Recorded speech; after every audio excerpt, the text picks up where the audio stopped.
Shalom, salam Strong Family. Bertemu lagi dengan saya, Hari Anirun. Saudara, saya suka sekali memotivasi seseorang untuk hidup lebih baik, khususnya hidup di dalam Tuhan.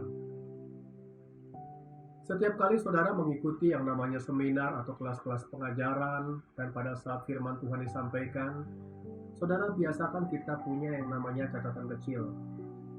Setiap perkataan yang menjadi rema buat saudara dan saya, mari kita catat. Kenapa? Karena saya mau bilang kita punya Tuhan tuh yang baik. Tuhan tidak pernah memberikan ujian dari bahan-bahan yang belum pernah kita pelajari.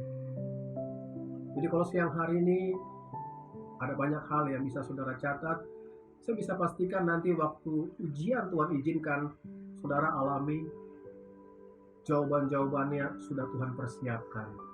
Yang setuju katakan amin. Saudara yang terkasih dalam Tuhan, hari ini 27 Mei, tepat di mana saya berulang tahun. 48 tahun Tuhan berikan kehidupan buat saya, dan saya mau bilang hari ini 48 tahun itu kasih karunia dan anugerah Tuhan. Untuk itu, hari ini tema daripada pembicaraan kita adalah kehidupan di dalam Yesus. Kalau kita bicara mengenai kehidupan di dalam Yesus, ada 3 hal yang akan saya sampaikan. Yang pertama, kehidupan di dalam Yesus bicara mengenai satu perjalanan. Mari katakan bersama dengan saya, perjalanan.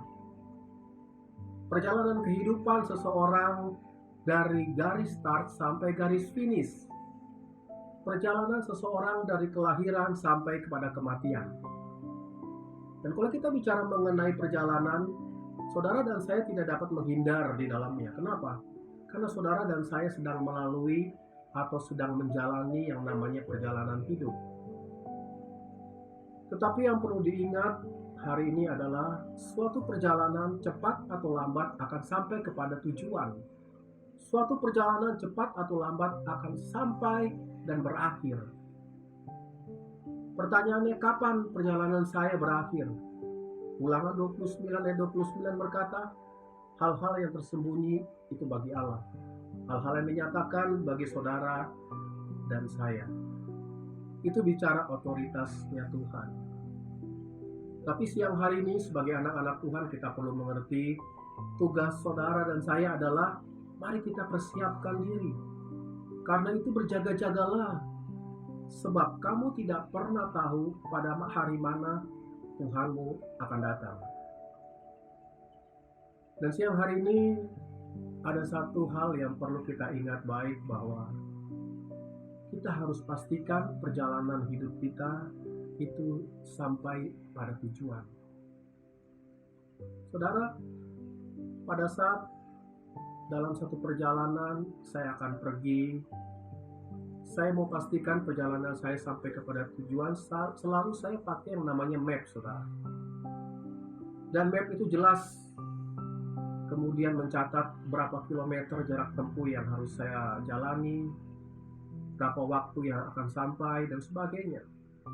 Dan selalu penunjuk arah itu berkata 500 meter, saudara, kita putar balik, dan sebagainya.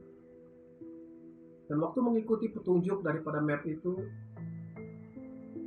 saya begitu percaya karena map itu melihat segala sesuatu dari ketinggian, dari satelit, saudara.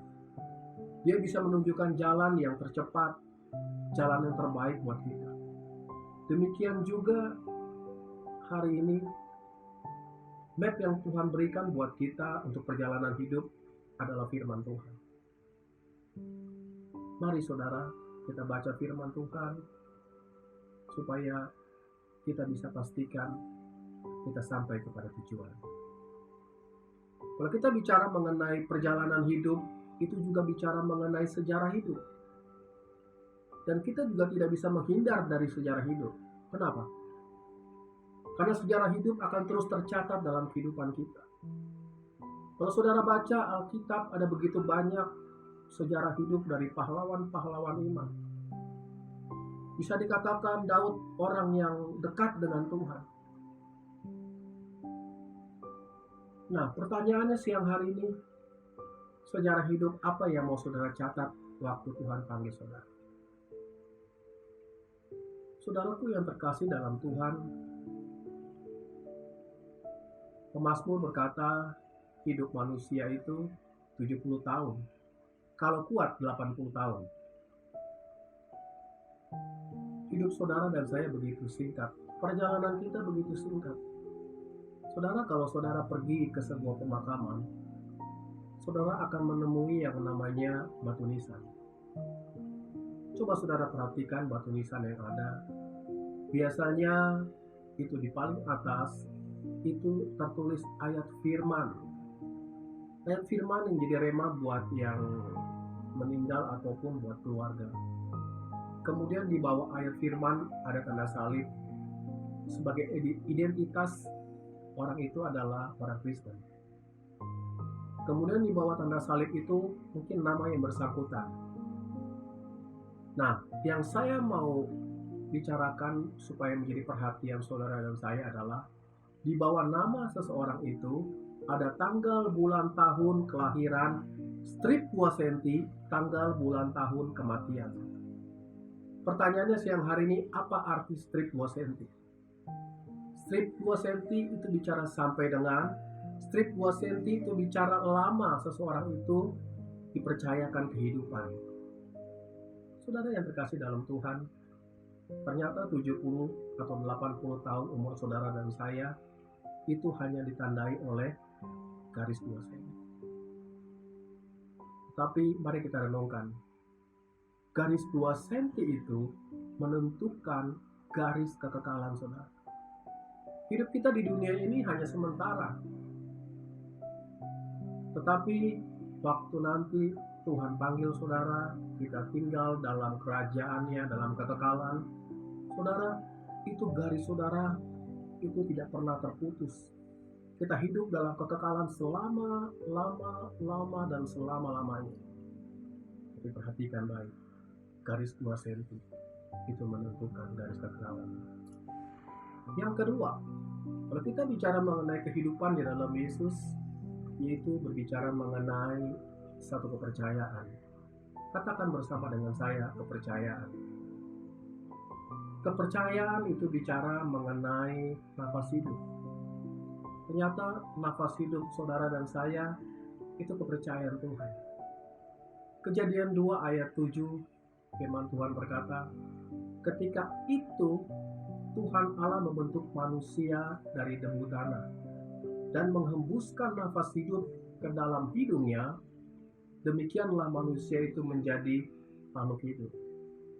Wow, luar biasa. Ternyata di dalam nafas hidup saudara ada nafas Allah yang Allah percaya. Coba kita renungkan kepercayaan Allah yang luar biasa itu. Saya mau bilang, nafas hidup itu kasih karunia. Apa itu kasih karunia? Kasih karunia adalah sesuatu yang kita terima dari Tuhan secara gratis. Saudara nggak perlu bayar yang namanya nafas hidup. Pernah nggak kita merenungkan kebaikan Tuhan? Kalau satu kali saudara bernafas, saudara bayar Rp1.000. Berapa kali saudara bernafas dalam satu hari? Kalikan dengan umur saudara. Mari katakan bersama dengan saya, Tuhan itu baik. Dan kemudian kalau kita bicara mengenai kepercayaan, selain bicara nafas hidup, Tuhan juga percayakan gambar hidup. Wow, luar biasa. Kejadian 1 ayat 26, berfirmanlah Allah, baiklah kita menjadikan manusia menurut gambar dan rupa kita.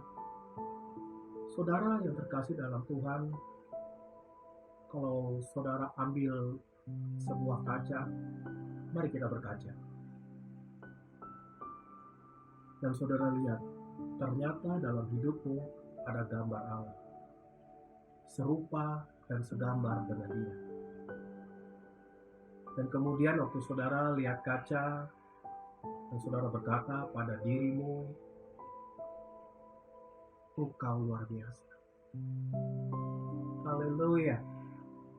Saudara yang terkasih dalam Tuhan, waktu Allah menciptakan tumbuh-tumbuhan, Allah berbicara, Allah ngomong sama tanah.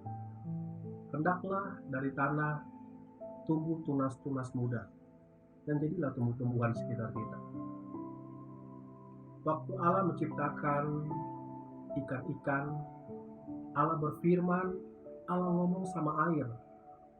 Hendaklah dari dalam air berkeriapan makhluk-makhluk hidup. Dan kita bisa lihat ada begitu banyak ikan di sekitar kita. Tetapi waktu Allah menciptakan saya dan saudara, Allah berfirman, Allah ngomong pada dirinya sendiri. Haleluya. Dan yang ketiga, kalau kita bicara mengenai kehidupan di dalam Yesus,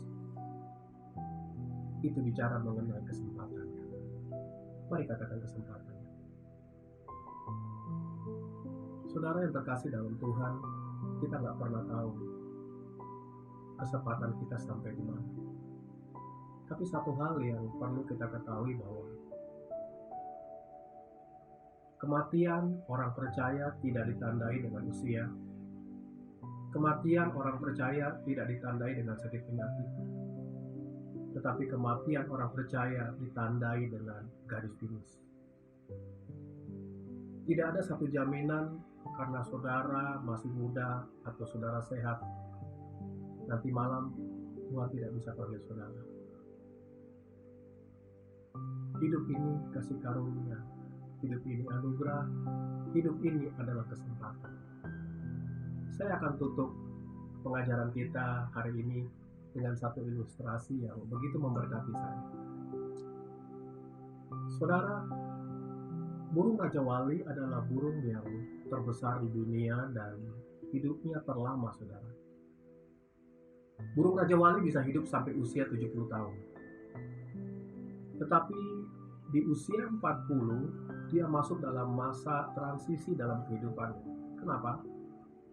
Karena di usia 40 tahun, burung Raja Wali menjadi burung yang tidak lagi berdaya. Paruhnya semakin membengkok dan tidak lagi dapat menangkap mangsa dengan sempurna. Cakar-cakarnya juga menjadi tumpul dan bulu-bulunya menebal sehingga dia tidak bisa lagi terbang tinggi melawan yang namanya angin. Dan kalau burung Raja Wali menerima nasibnya, maka ia akan mati di usia 40. Tapi kebaikan Tuhan mencatat bahwa ada satu kesempatan dia bisa hidup 30 tahun lagi ke depan, tetapi ada hal yang harus dia bayar. Apa yang harus dilakukan oleh burung Raja Wali untuk hidup 30 tahun ke depan? Dia harus berusaha terbang tinggi dan kemudian dia harus mencari sebuah tebing yang tinggi, tebing yang aman, yang tidak dapat diganggu oleh pemangsa-pemangsa yang lain, dan kemudian dia harus buat sarang di tebing itu. Dan kemudian di tebing yang nyaman, yang aman, dengan paruh yang tua itu, kemudian burung Raja Wali harus mencabut satu persatu bulu-bulu yang sudah tua itu. Saya percaya waktu dia cabut satu persatu, itu sakit, saudara. Ada banyak darah yang keluar. Tapi itu proses. Setelah semua bulu yang tua itu dia cabut, kemudian dengan paruh yang tua, dia harus mencabut setiap cakar atau kuku-kuku yang tua itu satu persatu. Saudara, itu pasti sakit. Tapi itu proses untuk memperoleh satu kesempatan. Setelah bulu yang tua sudah tercabut semua, setiap cakar dan kuku sudah tercabut semua, dan yang terakhir di paruh yang tua itu dia harus hantamkan ke tebing sampai hancur. Saudara bisa bayangkan kesakitan yang luar biasa. Saudara bisa bayangkan harga yang harus dia bayar. Tapi itulah harga sebuah kesempatan. Dan kemudian apa yang terjadi? Dia harus menunggu berminggu-minggu sampai semuanya tumbuh kembali. paruh yang mudah tumbuh, bulu yang mudah tumbuh, cakar yang mudah tumbuh, dan sesuai dengan waktu yang ditentukan, dia menjadi Raja Wali yang baru.